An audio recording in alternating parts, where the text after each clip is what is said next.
नमस्कार। आइए आज एक बेहद ही दिलचस्प और ऊर्जा से भरे विषय पर गहराई से बात करते हैं।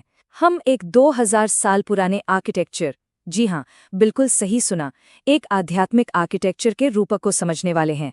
ये एक ऐसा ढांचा है जो आध्यात्मिक अनुशासन और अहिंसा का कमाल का वैज्ञानिक विवरण देता है। हम बात कर रहे हैं महान जैन ग्रंथ तत्वार्थ सूत्र के 7वें अध्याय के 21वें सूत्र की। यह सिर्फ कोई पुरानी किताब का पन्ना नहीं है, बल्कि सच कहें तो यह जीवन को संयमित और उद्देश्यपूर्ण बनाने का एक पूरा ब्लूप्रिंट है। तो इस चर्चा में हम सबसे पहले उमा स्वामी महोत्सव और तत्वार्थ सूत्र की बात करेंगे, फिर श्रावक के 12 व्रतों को समझेंगे, उसके बाद इन व्रतों के शिखर यानी शील व्रत पर आएंगे, मर्यादाएं कैसे तय होती हैं ये देखेंगे और अंत में जानेंगे कि पापों से बचकर हम अपना विकास कैसे कर सकते हैं। तो चलिए पहले हिस्से से शुरू करते हैं, उमा स्वामी महोत्सव और तत्वार्थ सूत्र।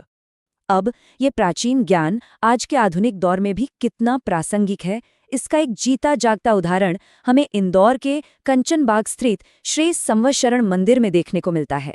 वहां श्री दिगंबर जैन उदासीन आश्रम ट्रस्ट द्वारा आचार्य श्री उमा स्वामी द्विसहस्राब्दी महोत्सव का आयोजन किया जा रहा है और इसके मुख्य वक्ता हैं आदरणीय अनिल भैया जी। इस भव्य आयोजन का असली मकसद क्या है? यही कि आचार्य उमा स्वामी जी का जो लोकोपकारी संदेश है वो आज जन जन तक पहुंचे। इससे एक बात तो बिल्कुल साफ हो जाती है, सदियों पहले लिखा गया ये ग्रंथ सिर्फ किसी लाइब्रेरी में धूल नहीं खा रहा है, बल्कि आज भी हमारी एक जीवंत सक्रिय परंपरा का अहम हिस्सा है। अच्छा, अब थोड़ा गहराई में चलते हैं और बात करते हैं एक श्रावक के 12 व्रतों की। स्क्रीन पर जो ये 12 का अंक है ना, ये बहुत ही महत्वपूर्ण है। सूत्र 21 के अनुसार एक श्रावक यानी वो व्यक्ति जो गृहस्थ जीवन जी रहा है, परिवार के साथ है, लेकिन फिर भी अपनी आध्यात्मिक उन्नति चाहता है, उसे कुल 12 व्रतों का पालन करने को कहा गया है। अब ये कोई रैंडम नंबर नहीं है कि बस 12 कह दिया, बल्कि ये एक बहुत ही सोच समझकर बनाया गया ढांचा है जो एक आम इंसान को अनुशासन के रास्ते पर कदम दर कदम आगे बढ़ने में मदद करता है। इन 12 व्रतों को 3 बुनियादी श्रेणियों में बड़ी ही खूबसूरती से बांटा गया है। पहली श्रेणी में आते हैं 5 अणुव्रत, जो कि बिल्कुल बेसिक मूलभूत नियम है। फिर दूसरी श्रेणी में 3 गुणव्रत हैं। इनका काम क्या है? इनका काम है उन 5 अणुव्रतों के पालन की क्वालिटी को, उसकी गुणवत्ता को बढ़ाना और उन्हें और मजबूत करना। और अंत में तीसरी श्रेणी में 4 शिक्षा व्रत हैं, जो हमारे आध्यात्मिक अभ्यास को और ज्यादा गहराई देते हैं। अगर ध्यान दें तो ये पूरा वर्गीकरण बहुत ही तार्किक और मनोवैज्ञानिक तरीके से डिजाइन किया गया है।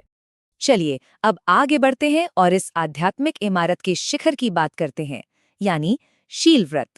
यहाँ पर एक नया और बहुत ही दिलचस्प शब्द सामने आता है, शील व्रत। जब हम 3 गुणव्रतों और 4 शिक्षा व्रतों को मिला देते हैं तो कुल मिलाकर बनते हैं 7 व्रत। इन्हीं 7 व्रतों को एक साथ शील व्रत कहा जाता है। इसे ऐसे समझ सकते हैं कि जैसे हमने अनुशासन के अलग अलग मजबूत हिस्सों को जोड़कर एक बेहद ही शक्तिशाली और सुरक्षित आर्मर या कहें एक सुरक्षक कवच तैयार कर लिया हो। शुरुआत में हमने जिस वास्तुकला या आर्किटेक्चर के रूपक की बात की थी ना, वो यहाँ आकर एकदम साफ हो जाता है। जरा एक बेहद खूबसूरत इमारत की कल्पना कीजिए। जो 5 अणुव्रत हैं वे उस इमारत की मजबूत नींव की तरह हैं, और जो ये 7 शील व्रत हैं वे उस इमारत के शिखर या कहें उसके चमकते हुए कलश के समान है। अब ये तो जाहिर है कि बिना मजबूत नींव के कोई कलश हवा में तो टिक नहीं सकता, और कलश के बिना कोई भी मंदिर या आध्यात्मिक इमारत पूरी नहीं मानी जाती। व्रतों के इस भवन को पूरा करने के लिए शील व्रतों को ही उसका कलश माना गया है। अब इस चर्चा के सबसे व्यवहारिक हिस्से पर आते हैं, मर्यादाएं तय करना। देखिए, ये व्रत सिर्फ हवा हवाई या अमूर्त बातें नहीं हैं, ये भौतिक सीमाओं के रूप में बहुत ही प्रैक्टिकल ढंग से लागू होते हैं। सच कहें तो इसे आज की मॉडर्न जियो फेंसिंग टेक्नोलॉजी का एक प्राचीन और आध्यात्मिक वर्जन माना जा सकता है। यहाँ 2 मुख्य कॉन्सेप्ट हैं, दिग्व्रत और देशव्रत। दिग्व्रत का मतलब है जीवन भर के लिए अपनी भौगोलिक सीमाओं को बांध लेना, मतलब स्वेच्छा से ये तय कर लेना कि पूरी जिंदगी में फलान दिशा में एक निश्चित दूरी के आगे नहीं जाना है। ये एक स्थायी आजीवन कमिटमेंट है। दूसरी तरफ है देशव्रत।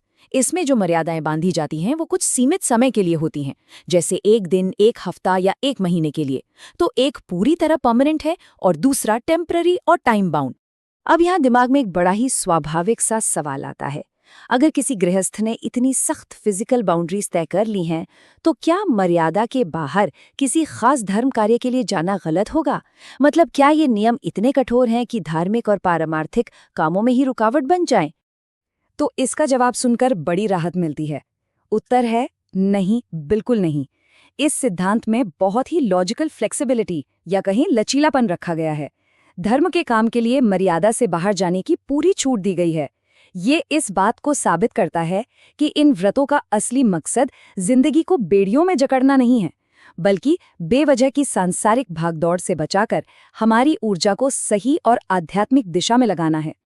तो चलिए अब अपने आखिरी लेकिन सबसे अहम पड़ाव पर चलते हैं, पापों से बचना और अपना विकास करना। यहाँ एक बहुत ही काम का शब्द आता है, अनर्थ दंड।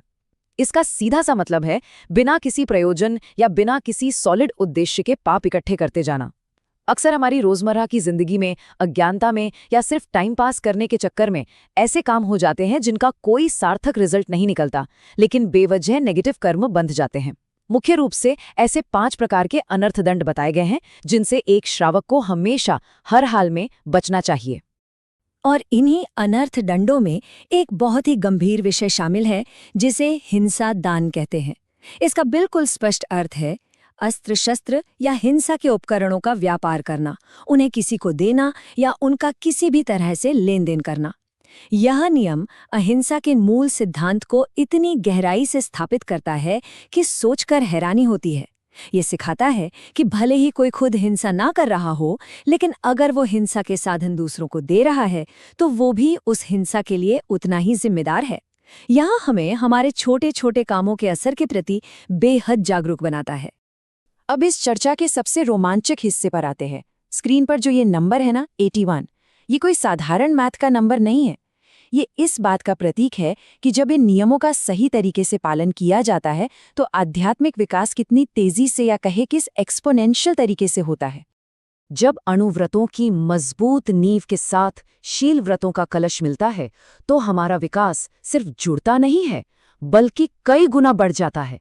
एक गुणात्मक विकास होता है, बिल्कुल वैसे ही जैसे 9 को 9 से गुणा करने पर 81 आता है। ये संयम एक जबरदस्त मल्टीप्लायर इफेक्ट पैदा करता है जो अपार आध्यात्मिक ऊंचाई को दर्शाता है। तो अंत में एक बार सोचने की जरूरत है, क्या हमारी आजकल की भागदौड़ भरी जिंदगी का कोई भी लक्ष्य हमें ऐसा मल्टीप्लायर इफेक्ट दे रहा है, या फिर हम अनर्थ दंड की तरह अपनी कीमती ऊर्जा सिर्फ बर्बाद कर रहे हैं? अगर 2000 साल पुराना ये ढांचा हमारी चेतना को इतना ऊपर उठा सकता है, तो क्या हमें अपने जीवन की मर्यादाओं का एक बार फिर से मूल्यांकन नहीं करना चाहिए?